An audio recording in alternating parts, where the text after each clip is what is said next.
Hey, everybody, the Renny Doyle podcast, the afternoon edition. We don't usually do it, but this one's a really, really, really special one.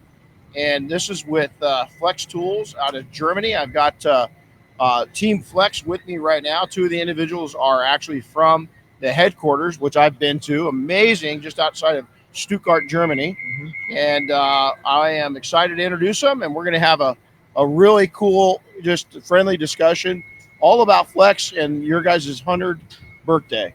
So welcome. So introduce yourselves. Thank you. Yeah, I can start. I'm Michael. I'm the product manager for the polishers and for the automotive topic in general at Flex. So I'm very happy to be here with you. You do an amazing job over here. So yeah. Thank you. My boss. Welcome. Oh, I didn't know that. You're his boss? Yeah. Oh, Renny, man. thank you for being here. My name is Conrad. I'm the head of product management in Flex, and I'm aware of all of our power tools. And especially today, we are here for the polishers. And as Michael said, you do an amazing job here. Really cool. Thanks for being here. Thanks that you are using our tools. Really cool to see it. Pretty awesome. How amazing it is to see the Air Force One shining here back in the sun. Thank you. There you go.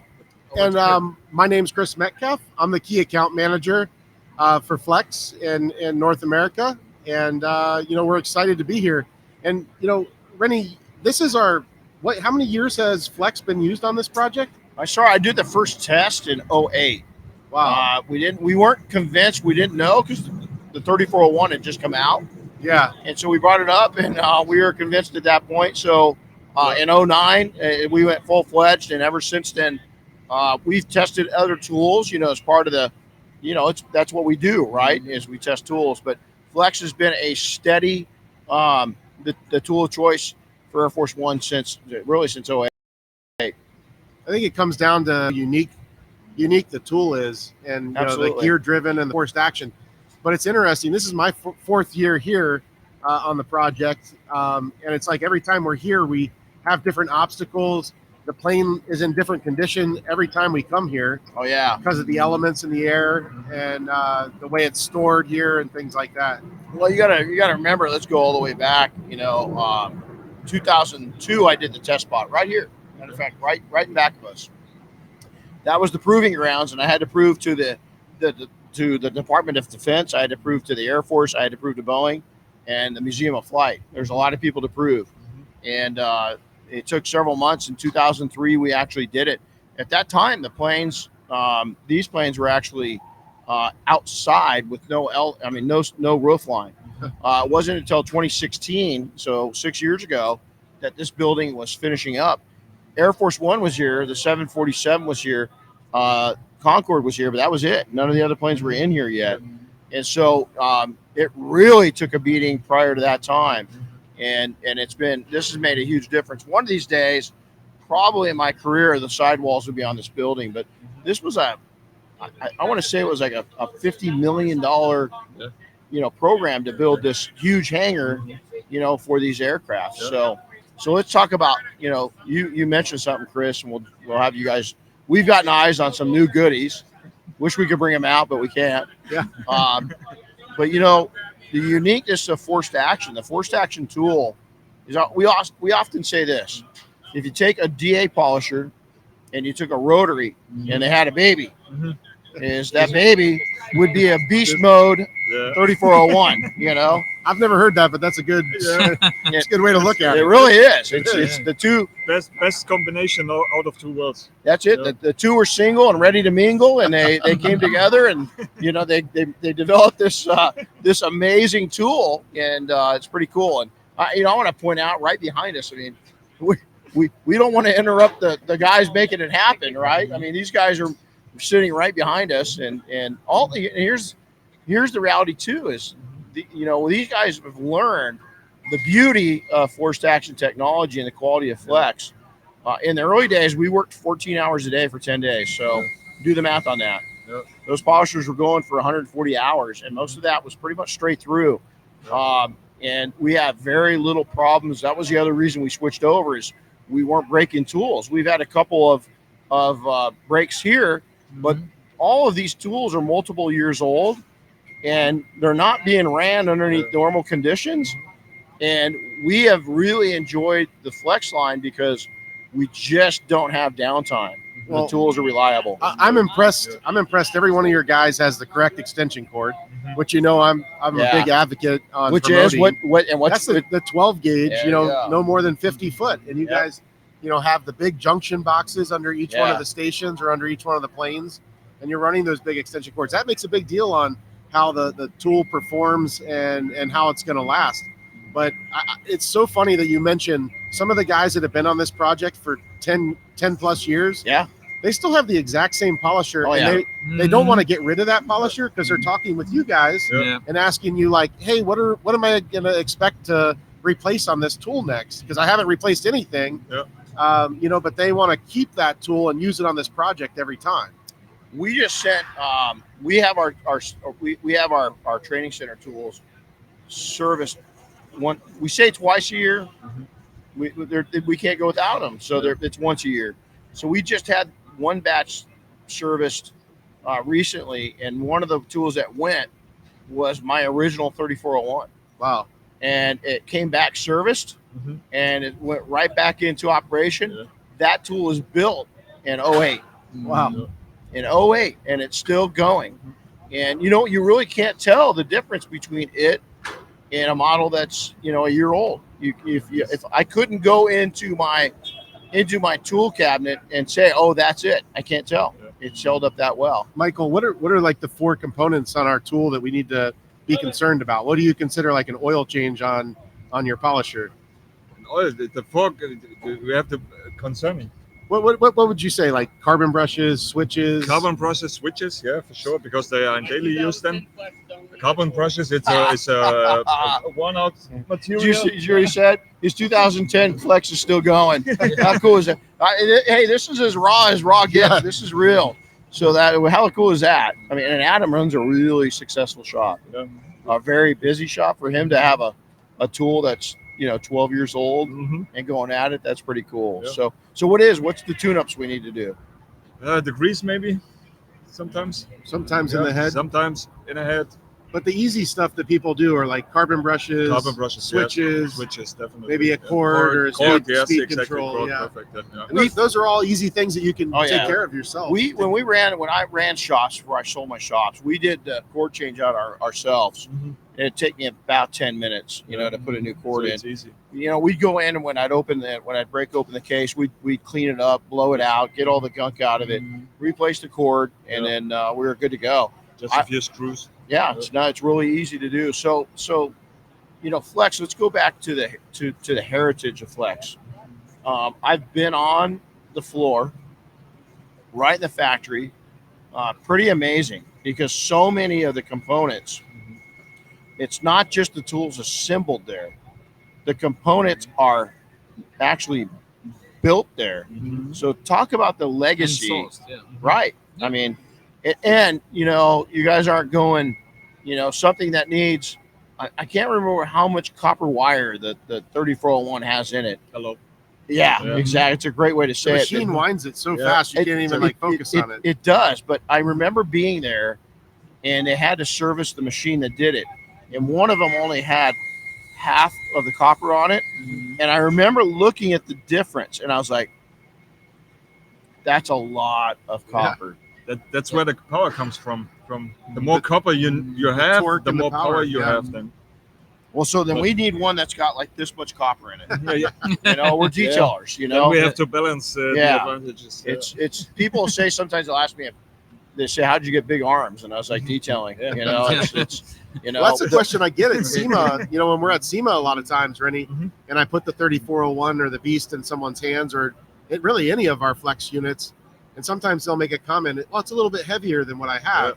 And what they have is maybe, an entry-level polisher. Right. And, I'm trying to explain to them, like, that's really the difference in an entry-level polisher. It's an industrial strength machine. This is what makes the difference when it comes to overload capacity, for example. Then you do it 6 hours in a row. I don't know. Then you need overload capacity. And the more copper, for example, you have, then the more overload capacity you have. We're on our. This is the top of the pyramid. We were on our podcast, and you guys can go back and verify this. I'm not BSing. We're on our podcast this morning. We're about halfway through, and the guys are all working around us. They're up polishing, and all of a sudden, I hear and I look over, and there's a 3401 bouncing off the ground. Oh, geez. It dropped off one of the engines, and I don't know if you guys can see the engines from here, but it was probably about 5 feet off the ground. Hit the ground. The guy got down, picked it up, dusted it off, and went back to work. And so there's the quality. So, being on the floor, being where you guys manufacture them, seeing the engineering side of it, all of that really legitimizes it. Now, some of the questions that I hear, I know the answers to these, by the way. Some of them I might not, but it's you guys are a part of a very large organization. Yeah, but first of all, let me just go into that what you said before, that we have a 100-year history. And Renny, do you know what kind of machine we did 100 years ago? And it's exactly 100 years because we were founded in 1922. And the first machine we invented was a motor driven with a flexible shaft, and in front of it they put a cone for polishing metal. So it was the first machine we invented 100 years ago, was a polisher. So we have a 100-year knowledge in doing polishers, and this is what we've done so far. Even the 3401 is done in Steinheim, developed by engineers. They'd never done nothing else than polishers, so we developed it there. Also, due to the reason that we are there, have a brushed engine inside, it's also engineered and manufactured in Steinheim. So this is a really cool thing, and therefore it is quality. And maybe this is one learning I take with me back to Germany, that we have here machines which run since 12 years without problems. Right. So our quality is too Oh, good. no. Just joking. Just joking. Right. No, but really, we make this really as a manufacturer in Germany with German parts in Steinheim, and I think this is unique for polishers. It really is, and it's people will ask because you're such a big company. Right. Do you guys outsource? And the answer is no. I've been there on the floor, and I've seen the tools being made. Renny, this is something that I pointed out to you when we first got purchased by Shervon.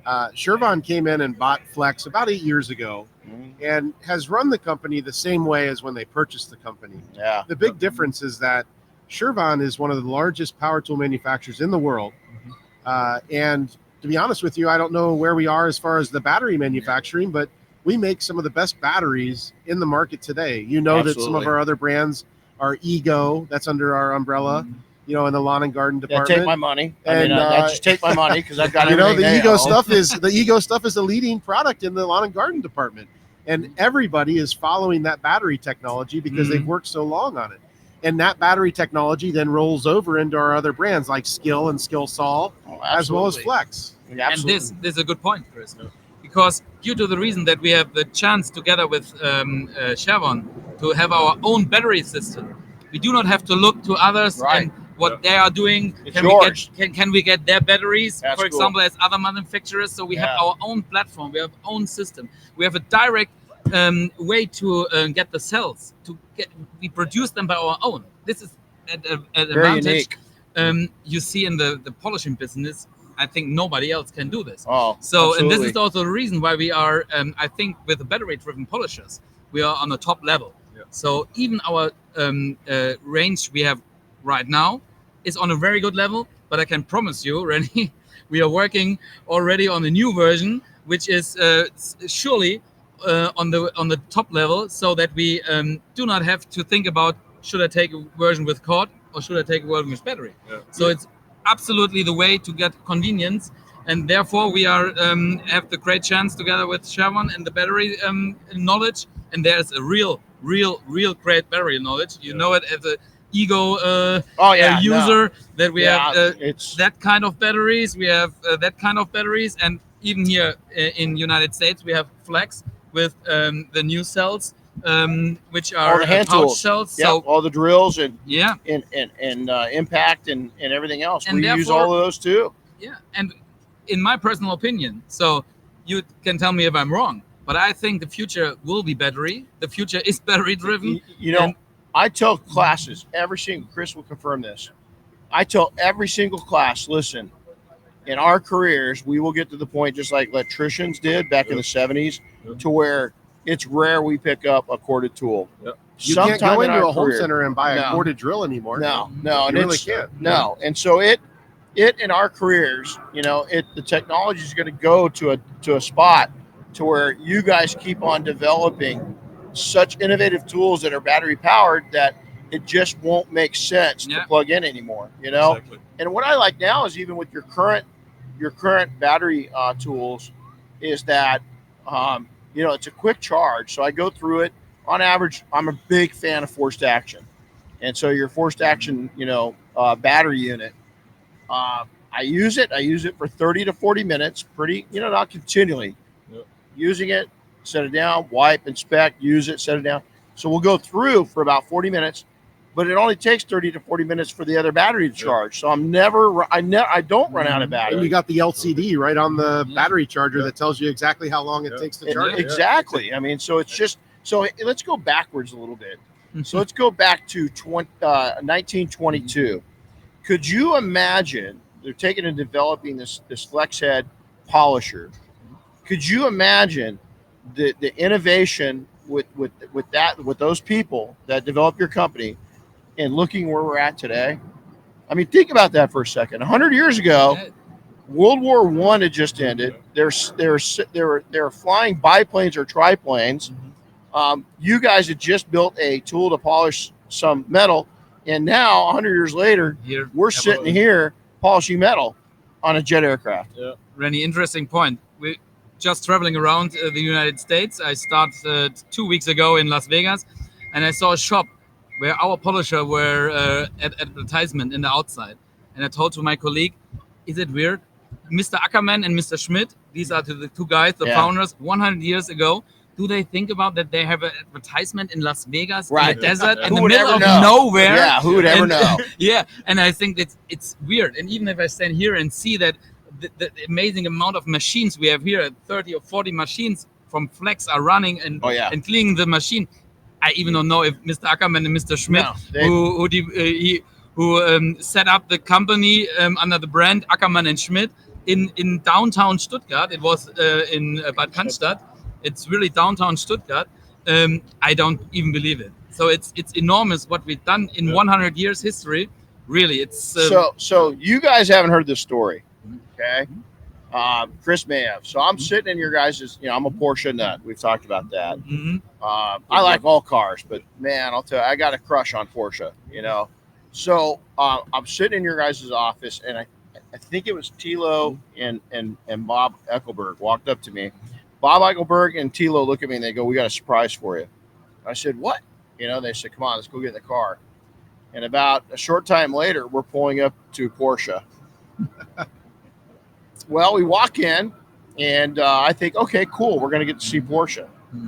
No, they opened the back doors and we got to see not only the museum, but we got to see the restoration center. Not many people. And so I've always had a crush on Flex too, because I got to see the backside of Porsche, and I was like a little 14-year-old girl in the 60s watching the Beatles. Yeah. I lost my mind, but I did get in trouble while I was there. And here's how: is they had an American 912 RS on display. Wow! And exactly, wow. And so I said, "Wow!" I said, "That's really cool." And I said, That's an American. That car was in America." And the young gentleman says, "No, that color combo never went to America." I said, "I beg to differ." I said, "That color wasn't. It was a limited production, and they did like 275 cars for 1 year of the RS going there." And he goes, "No, they never sent it to America."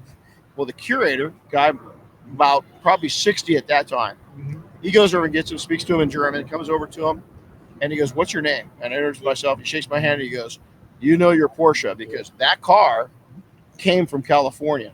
That was an American car that we brought back." And you're exactly right, except you missed it. We sent 276 to America, not 275. So I got in a little trouble because I was telling Porsche their business. So right. So, but I know Porsche. I love my Porsches. I love my Porsche. Yeah. So, and we got even on the. I mean, we got on the paint line. We got. I mean, it was just. It was a joint venture between your team and Sonex that did that. Nice. So I've always been thankful for that visit because it really did change my life. It was such a. I'll never forget it. I remember every part of it. I recorded almost every single square inch of it. On my iPad, and then they realized I was recording it and made me delete it because they didn't want the backside scene, which I was fine. Yeah. So let's go forward. So 100 years, first 100 years. You guys are I know you guys are in a lot of concrete industry, for instance. A lot Renovation. Right. You can do drywall. You got the drywall, giraffe, right? See, Yeah. I know my flex. And now with with Shervon coming into it. That technology, it's a Chinese company. I've met the owner, the founder, Peter Pan. Chris. Yeah. I've been able to take and meet your folks in Chicago at the main office. Wonderful people. What I've noticed with Flex from the outsider, we didn't even talk about this, is I think by getting this giant company to partner with you guys, is what it's done. Is it's opened up a whole nother level of technology across the board for you and for them because they want German engineering and German precision, and you want the innovation that the Chinese are bringing to the table. So explain that. Have you seen that difference? Well, I mean, I can tell you. I mean, I was there when the founders of our company, Peter and Stephanie, and the others from Shervon came to Steinheim and met with the factory and presented to the factory that the company was being purchased, but they had the mayor of Stuttgart was there with our current CEO. I believe it was Andreas at the time, was there, and he assured the factory that I purchased the business because I want the German innovation. I want the German factory. I don't want to disrupt the business or anything like that. And I think that meant a lot to the factory workers. I know they invested instantly into the factory, not into the offices. The offices stayed original. Yeah. And the whole building and everything needed a facelift, but when they first purchased us, they invested in the factory. I was there right before they did that, and I was there right after they did it. That's right. And it was a nice change, and it was cool to see the innovation and we just finished the actual offices. So 8 years later, they worked on the offices, and not sure what that is, but no idea what that UFO. Yeah, there's a lot of weird stuff that happens here. Exactly. There is. But anyways, so we just finished our offices, a full facelift and renovation. Yep. And if you're on social media next week when we have our 100th anniversary celebration, you'll see a lot of our new office and our new facility and things like that. So it's exciting. Yep. It's pretty cool. We've got a plan. We had a plan. We were all talking about it. Okay, so let's go a little personal for a second. First off, Chris and I before COVID, we got invited both jointly to go to Malco. Products. Great friends of ours, right? Yeah. Just super people, big fans of Flex Tools. So when we're there, they decided to send us as a gift to race school at Mid Ohio. Wow. And you just got to ask Chris, and one of you guys can if you want to, of who won. Hey, so Renny, that story starts out, we started the morning and you go through a little bit of in the classroom, kind of how do you drive the car, turn signals. It literally starts at the basic. Yeah. And then you get into a car, you choose an automatic or a manual. Obviously, Renny and I were both in manual transmissions. Oh yeah. I can't remember. It was an Acura TL, I think. Yeah, they're the one they don't make it anymore. It's a rear-wheel drive powerhouse that was souped up. It was souped up. High-performance brakes and the whole 9 yards. We were doing brake tests, acceleration tests, corner, doing all the corner testing, and then we got out on the track, and that's where it really got interesting. There was an actual professional in the car. The lead car was always a professional driving, and he basically told us before we raced, he said, "Wherever you are on my bumper, I'll continue to stay ahead of you." So we can push him as hard as we wanted. Yeah. And Renny and I pushed him, And the funny thing is there were other people on the track with us, but when they realized that we were really out there to race, they had to tell the other people to like Get go off the track. they got off to the side and let us go by. Oh yeah, they took them off. So- They pitted us. Yeah. Brought us back in and started all over again, and they switched drivers, professional drivers, because we were going to pass their We driver. were having fun. So Chris, I rag on him, but Chris and I can't remember the It gentleman's was name. Jason. There you go. Yeah. From we all three were pretty dang good drivers, and now I was the old man of the group. We were all the old men of the group, and none of them could keep up with us. Even the instructors, like when we went through the skid training and stuff, they were like, okay. And so they took the three of us and pulled us off to the side, and they said, okay, we're going to go over and show you guys braking. If you do good on this, we're going to go into the full-fledged race training. If you do good on this, then we're going to take you out on the track. And we probably had double the track time as anybody else, because I think the instructors were a little worried that we were going to beat their instructors. They had to put the old guy at the wheel, and at the end he told us that he was taking the car to the maximum potential to keep us from. We couldn't pass him, but he couldn't pull away from us, And we got a little aggressive. I learned something about Chris. Chris could drive, man. I had fun. Yeah. I mean, one of my jobs, I worked. I used to work at an arcade, and at night at the arcade, I mean, we had go-karts. We had a nice little racetrack. We knew how to soup up the go-karts. Yeah. So we'd go out there Take at the governors night. off. And, I mean, we were. That's fun. That's where I learned to Cool. race. To be honest That's with you. funny It was because fun. you did that. We didn't have this discussion. I did the same thing. Yeah. I worked at a go-kart track when I was young, and we take the governors off and go race them. So both of that's why. You're not going to on a go-kart track. You're not going to pass me. So Jason was Okay. just a damn good driver That's too. a challenge. Yeah, it was Next fun. to the hotel is a go-kart. You Yeah. saw? Is it? Yeah. Yeah. So So tonight, yeah, But it's funny because many of these Formula One drivers, they started with go-kart yeah, driving then. yeah. You guys ever buy a Formula One? I'll drive. Yeah. I'll drive. We do Mario Kart. There you go. Right? Yeah. So you have to come to Germany, and then So- we go to the Autobahn. that's yeah. one of my favorite places. No speed limit. I take in every time I'm there, and this last time I've rented a couple of nice cars when I'm there, and then Andreas he had a nice Porsche, and so Andreas and I we shared some moments together. We bonded at high speed. So now you've got not the average German vehicles. So No, this is really, really interesting. So it started with a kind of Milwaukee steel. yeah, So I bought in 2000 a Harley Davidson. I was a young student. Originally, I would like to buy a Ducati M900 Monster, but I missed I was looking in the paper where you can buy the used bikes. We had no internet, so I looked in the paper and I changed the color and said, "Oh, Harley Davidson! Wow, for that price!" So I bought a Harley Davidson. I drove it 10 years. Until my first son was born, and I made everything on this Harley Davidson. I lowered it a little bit. I make an ape hanger on it.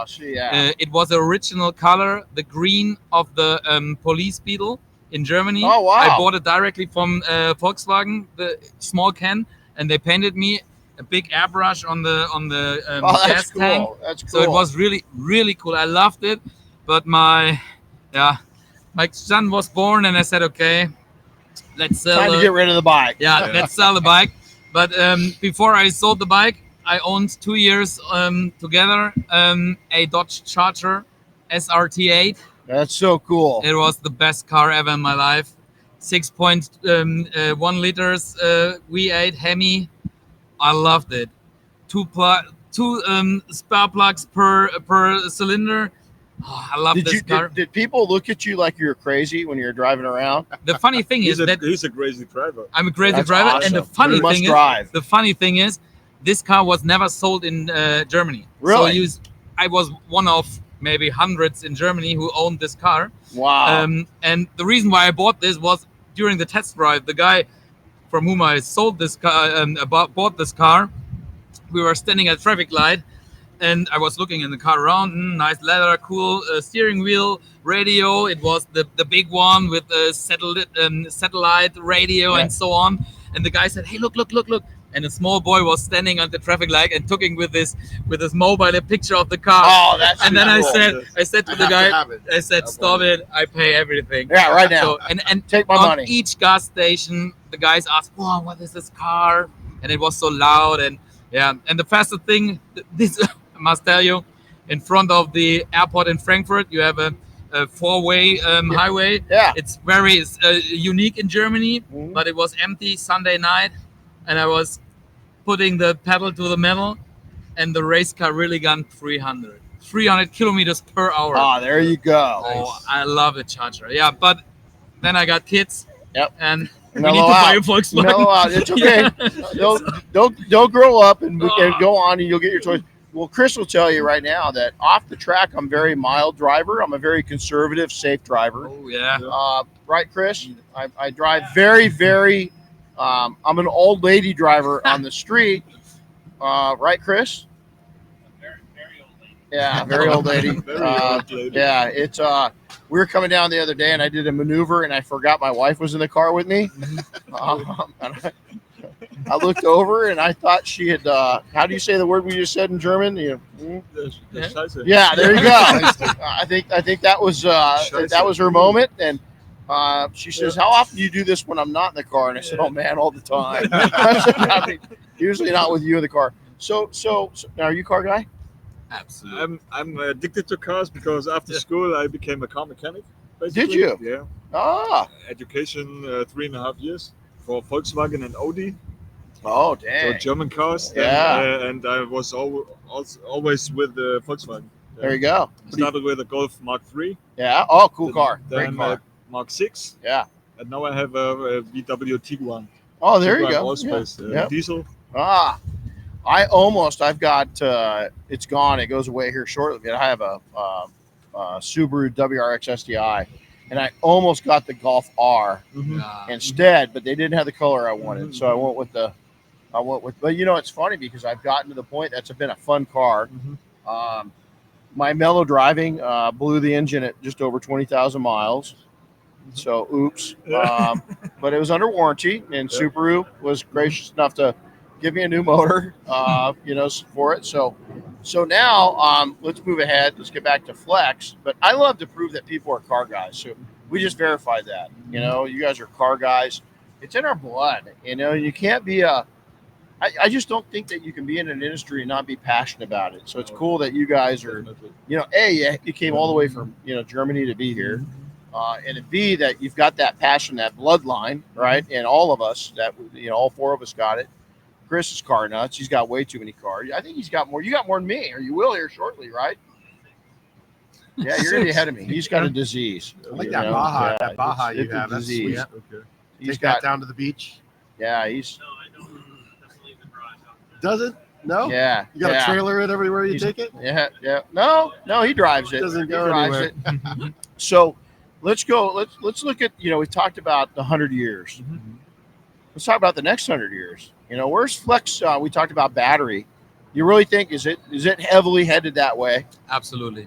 Yeah. I mean, we've talked about this before, Renny. How long it takes for these guys to develop tools? These are the guys right here. Right they're here. they're on this project, your project, to ask your team of people, what they're looking for in the future. We have a 3-page,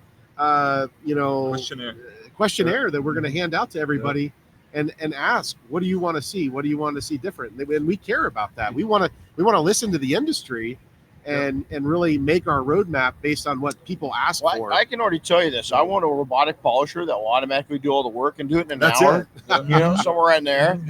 So if you can just get a robotic polisher that will get the car done in an hour, you're good to go, right? Yeah. The coolest thing though is anything that Flex comes out with, anything that Flex puts its name on, it's gone through the research and development. And I mean, honestly, we always have a bar. So when they're developing a tool, we look at other things that are in the industry. We don't make exactly what it is, but we have a bar set and we want to beat that bar. Absolutely. Does that make sense? It does. We don't take another product and dip it in plastic and remake it. They make it specific for Flex, but they have that bar and they always want to beat that bar. So the one thing that I really dig, we're at a time frame where there's so many great tools, across the board, right? Credit to the industry. Wasn't that way all that long ago, wasn't. And now you guys, I've never had a flex tool, and I've owned. I'm not kidding you. I won't say more than anybody else in the U.S. Yeah. But pretty Possibly, close. yeah, I've got a possibly, yes. big collection of flex tools, and I've never had a bad one. Never. I mean, I'm going to restate that. I've not gotten a flex tool. Well, so I've heard people get something that out of like we'll bottle something in a bottle every once in a while, with double black, and the bottle will have a leak in it. Yeah. You're going to have that. Yeah. So we've had situations, rare situations, but I've never had a lemon tool. Yep. So a lemon tool, does it make sense in Germany? A lemon is what we call something that's just not right. We say Gurke. Yeah. Maybe There you go. Gurke. So Yeah. explain what we do in the factory. The last step in the factory. Why do we not have lemons? Why do we never have limits? Yeah. Why do we not have out of box failures? Because we do 100% testing at the end. On the And tool. then- Every tools get tested. Yep. And I know Renny's heard me say this, but in every single box, there's a little yellow tag. Yep. And that little yellow tag is the supervisor on duty Yep. that day. Signs Yeah. off. And whenever on I call Germany and say that we had this issue out of box, Yeah. they always ask me for that yellow tag. And that person, I don't know if this is true or not, but that person gets 3 strikes and they're out. No, I don't know if that's true, but the bottom line, they want to understand Yeah. when that tool was manufactured, what the scenarios Yeah. were, Yeah. and then how can we solve it? Was it Yeah. legitimately out of box failure or not? Immediately. But Yeah. Chris, it started not at the end of the production. It started now, when we are here, when we have prototypes with us. You can check them. You can have them. This is the reason why our projects are not lasting. Not your duration is 6 months. So we have our projects are 1.5 years Right. because we are testing from the beginning on, and we want to understand what is your purpose, what are you doing with the machine, and how do you treat the machine. This is And our this is- main target, to be as close as possible to you guys, because you are the users and the customers.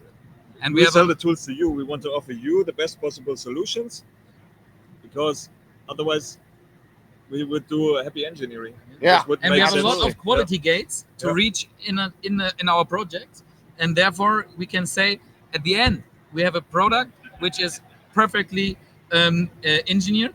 Yeah. And then of course the manufacturing, they also have the quality gates to Yeah. check at the end how the machine is working.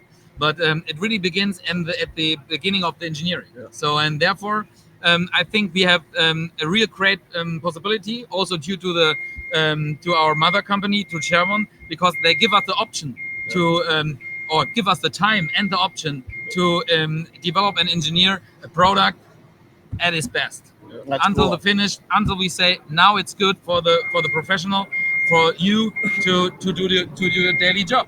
So this is our main target, to be as close as possible to you. Yes, absolutely. So going to the future, battery technology is there. We all know that. I mean, you go into a store, Chris, you said earlier, you just can't. It's hard to find an actual corded drill. I mean, I can't. And honestly, I don't want one. Yeah. And we're headed that way. So how rapidly is battery technology changing? Is it changing rapidly right now? absolutely, yeah. And it's the most driver is the car industry for Isn't sure. that crazy? So they buy the most cells and everything. Worldwide. So worldwide. And as you see, we just launched this year our stacked lithium. So it's a pouched cell in this pack. It's stacked lithium. It's not anymore a round cell. Mhm. It's a flat cell. So Ah. it's absolutely unique. So we Wow. are one of the first power What's the benefit? What's the benefit of that? runtime, Really? charging time, More power. and of Muscle. course the weight. Yeah. Oh, Not the really? muscle, The weight?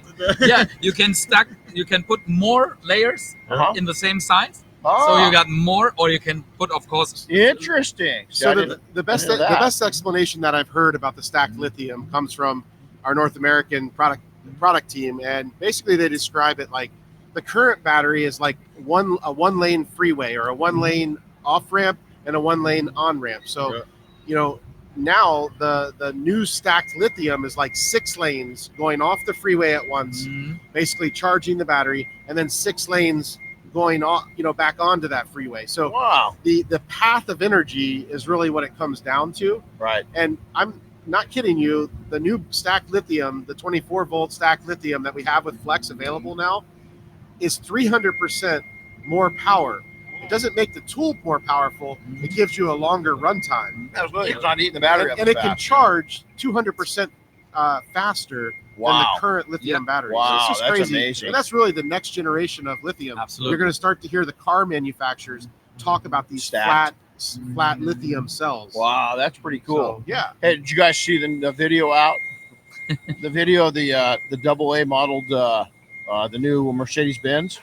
No. No, not yet. You got to go look. You got to go look up to YouTube. Yeah. And if you don't, I'm being a smart aleck. Yeah. There's a spiff video that Saturday Night Live did. Mm-hmm. You guys, if you haven't seen it, go look at the AA model Mercedes Benz video. You guys being in the tool industry and the battery industry, it's pretty funny. Yeah. It's pretty funny. Okay. It's got, put it this way, it's a movie star, and she goes, this new Mercedes is powered by 9,648 AA batteries, all replaceable. It is funnier than heck. She goes, matter of fact, she's inside the car. She goes, worried about battery power. She goes, you don't have to replace the whole battery. You can replace one. Matter of fact, right here on the screen, you can push a button and it will tell you which battery's running low. And all of a sudden it goes, battery 48, battery 62, battery 72, battery 82. And it just goes, red. It's funnier than heck. Cool. So Maybe I think I saw it. it's pretty funny. I think It's pretty so. funny. And so moving ahead, Flex 100 years later, how important is the automotive industry to you guys? Especially for me, it's very important. It's there, right? Good job. You hope it goes to the top of the list. Yeah, for sure. With my tools. I mean, I really think, Renny, that cars affect all of us. Anybody that's watching this right now has one or two or six in their garage. Normal people and normal troubled people. individuals, I mean, the bottom line, we all have cars.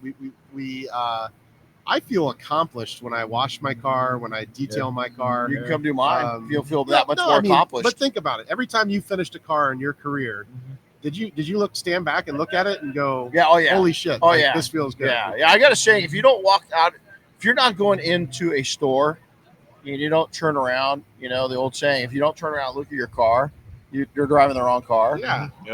It's why I could never drive a Prius. Just not going to turn around and look at a Prius, never. But it's so I take it, there's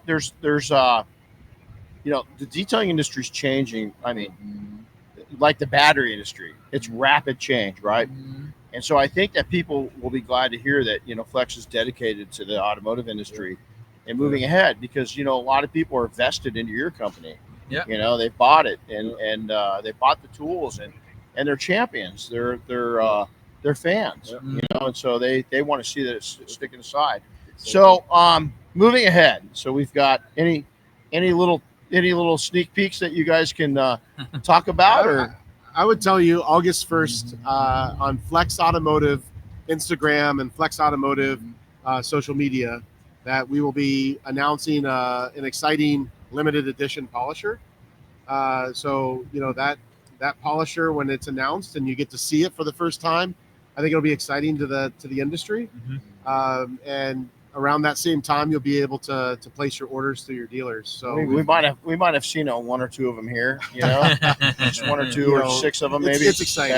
Yeah. August 1st is kind of our announcement date for that, and we're excited to put that out to the market, and it really is a dedication to our 100 years, and Absolutely. It's really special. Christian Neuner put this project together, and he was the mind behind it. And I remember his first call, which honestly was almost a year ago to me.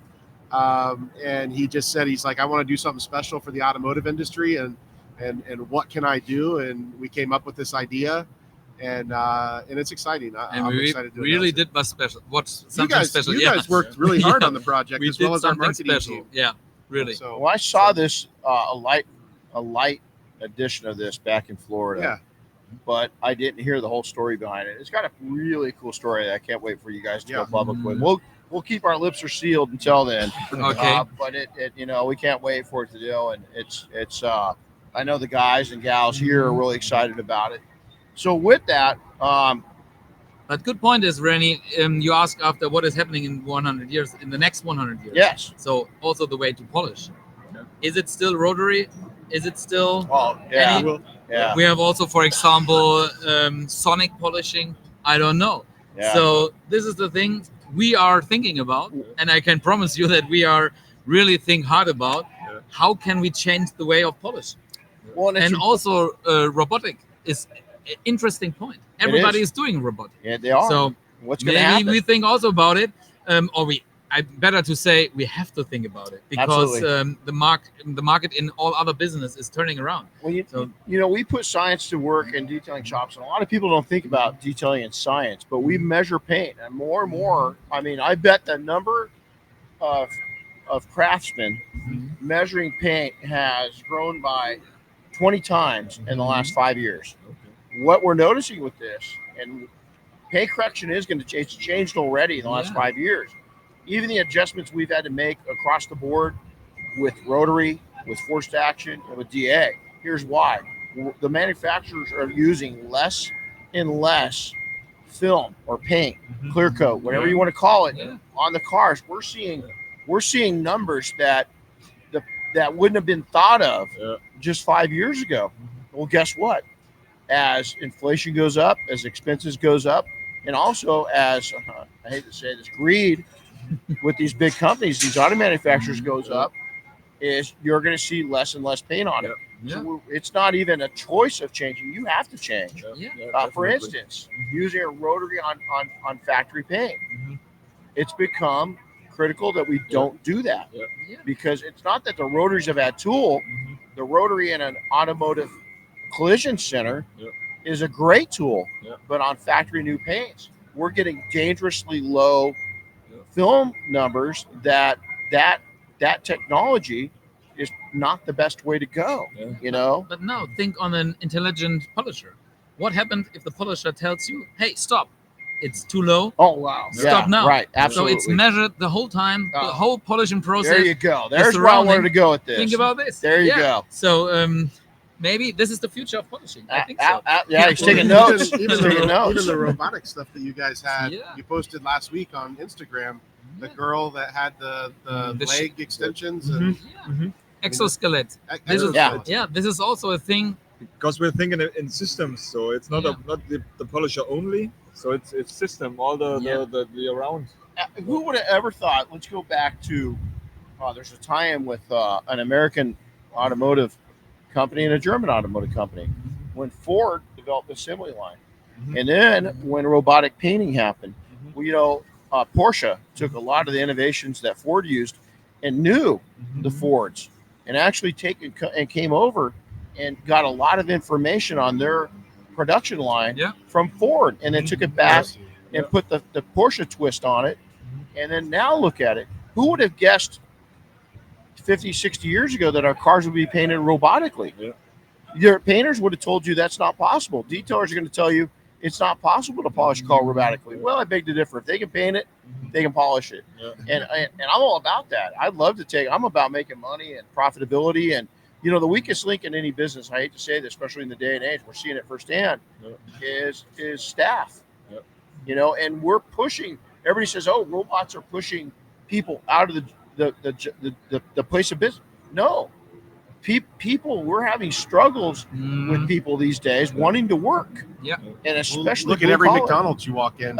Now some McDonald's, when you walk in, they won't even greet you, and you have to literally go up to the computer and place your order. And that's why I don't go to McDonald's. There you go. I will never go there interaction. Either. I just don't. But fellas, it's been really nice. So let's talk about how do people get a hold of Flex? Because we've got Flex North America, we got the European. Is there one-stop shopping on social media where they can just go check out kind of the latest and greatest for Flex? So where would that be? In North America, we definitely have flexpowertools.com. Okay.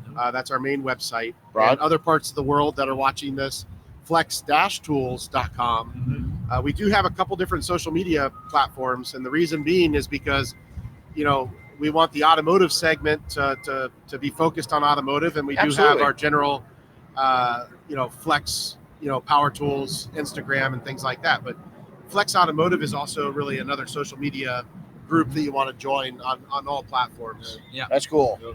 One last question. Okay. Mm-hmm. Your favorite Flex Automotive tool? Got to name it. It's the PE 14-2. Oh, that's a nice Yeah. tool. That's It's a rotary, but It is. Yeah. But that is, we were just talking about that last week with somebody. No, I mean, I love all the tool companies, right? No harm done, but that nothing on the market is as smooth as the 14-2. I mean, it is so good choice. Yes, I like.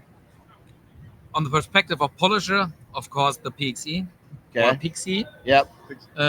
But of the perspective of an auto mechanic, I love our recipe sword. Oh, there you go. It's so strong. It and is. You can cut everything. Hey, I love it. I love the recipe sword. When I was in Germany, Don't they told give it to him. Yeah, No. I have too. So it's perfect. they used to they call something in Germany when they do something they say flex it. Was that tool? No. No. It's an angle grinder. There you go. Yeah. I remember this is cool because when in Germany that when you want an angle grind, you don't No. get it. You But this is flex the it. history. Sorry. Okay. In 1950 back, so 50 years, no, more than 50 years in past, we invented the first fast grinding angle grinder, our DL9. Mm-hmm. It was the first fast grinding angle grinder in the market, Yeah. and it was enormous, really enormous. Big. And the company called that to that time still Ackermann and Schmidt, but due to the first flexible shaft, they had invented the name Flex, and it was such a cool machine because nobody else known this before in the market Mhm. that everybody said, "Wow, this is a Flex." And also in this time, they named the company Company Flex, and since then, we are known for angle grinders, and everybody on every construction site, even if it's from a competitor, they say in Germany, please give me the flex. Wow. I have to flex How something. cool is that? Absolutely cool. That is But very cool. unfortunately, not all flex on the construction sites are from flex. Right. It would be much cooler if they was all all have flex. a real flex. Right? Yeah. But for sure, we are the only one who can say this is a flex. Yeah. And of course, our It's angle a true grinders, flex. it's Yeah. a true flex. That's awesome. So, Yeah. but yeah. Chris, what's your favorite automotive? I mean, Tool. I think Renny, from all the trainings we've been together at. I mean, I love the Beast. Yeah. I really push the Beast. The XC3401. I tell everybody, if you've never tried it, you really need to try it because it'll be your number one polisher in your arsenal. I will never tell you to get rid of any polisher that you have. Yeah. I'm just saying if you don't have the Beast, you're missing out. There you go. And 90% of the people that have never tried a Flex, they've just never tried the Beast. And and I see it at SEMA every year. I ask people, and when I put it in their hands and I give them a short training, it's eye opening to them. So it's really cool. You guys tomorrow are going to get to meet the person that gave the Beast its name. Mhm. The first person in the world to ever call the Beast, Bob Phillips. Yeah. Was He's it going to really? be here. First Ooh. person in the world. Wow. First person in the world. He named it. We were sitting there and by Bob Eichelberg's. I can't remember who we were with, but Bob said it, and Bob looked at one of the Germans, and the German looked back at him, and it stuck. Yeah. It didn't go anywhere. Yeah. You'll get to meet him. Good friend of mine. Good Well, guy. hey, before we go, Renny, Yeah. I really Hold on, want I to. got to tell you Okay. what my favorite is. All right. Oh, yeah, let's please, hear it. yes. Yeah, the one that you guys are going to open up on August 1st. Yeah, there you go. That thing's Perfect. pretty cool. Yeah. I wish I could. No, please stop it. Stop. It's Yeah. that thing's. Yeah, that thing's cool. That thing's cool. All So right. before we close out, Mhm. I do have something for you, Renny. Christian Neuner, our CEO in Germany, he was unable to make it to this event, because he's getting in preparation for next week. Oh, so we have I everybody bet. coming in, I and bet. he has a very busy week next week. But he sent with our German colleagues a little gift for Oh, you, this is cool. Yep. Thank you, and Christian. Thank this you. is something special. Christian's a good guy. Christian, when there's a change of command, so to say, in military terms, Andreas was a good friend. I met Christian, and he's just a wonderful, wonderful man. Down to earth. I'm going to tell you already, Christian. Thank you. This is pretty cool. It's gonna make my eyes sweat. I think you'll like it. It's cool. Okay. Yeah. Okay. Let's go. Oh, It's pretty sweet. that is too cool. And ironically, it's very similar to the watch you have on your wrist. It is. But I know you're a watch guy, and you love I to. am. You have a I bunch am. of different watches. So we're gonna try to get this in here and see if you guys can. We'll hold it up. And actually, underneath the back, That's it's cool. actually engraved, and it's our 100th anniversary, so it's a special edition unit. That is too cool. Thank you, guys. Presented to you. Thanks, Renny. Thank you, man. Yeah. Thank you so Thank you much for being here. Yeah. Thank you. Really for appreciate having it. us. Thank you. Yes. This is really special, and Flex has been very, very special to me. You can tell. I know a lot of it. My first time to Germany was specifically for Flex and Sonex. Yep. I've gone back several times since then. You guys, follow Flex. They're great. Not just a great company, they're great people. And I think a product is only as good as its people. Yep. You guys are great ambassadors to the industry. It's such a great time to be, in our industry. I never thought that I would be witness to being able to meet gentlemen like you. We just didn't have it years ago. We were really struggling. And to see the quality and the dedication and, smart young men like you coming into it, and Chris, with the friendships I've built up, this is it. So Christian, the entire team, thank you so much. Thanks, guys. And it's been great. We're going to go back and put you to work. Yeah. They're way too clean. Yeah. We've got them hooked on, they're fun sized guys, but we got them hooked on donuts. They're going to be a little chubbier by the time they go home. There's definitely a picture of me out there sitting next to Bobby while he's working and I'm eating a donut. Yeah, there you go. But you guys take care. Happy detailing all. Make sure to check out Flex. Watch August 1st, right? August 1st, Yes. So August 1st, right after they blow what's going to happen, I'm going to blow out what I got. What I know, show some pictures, and I'm sure there's going to be some other ones, showing some pictures too. But we'll wait until then. Take care, everybody. Happy detailing. We'll see you next time. Thanks, guys. Thank you. Bye.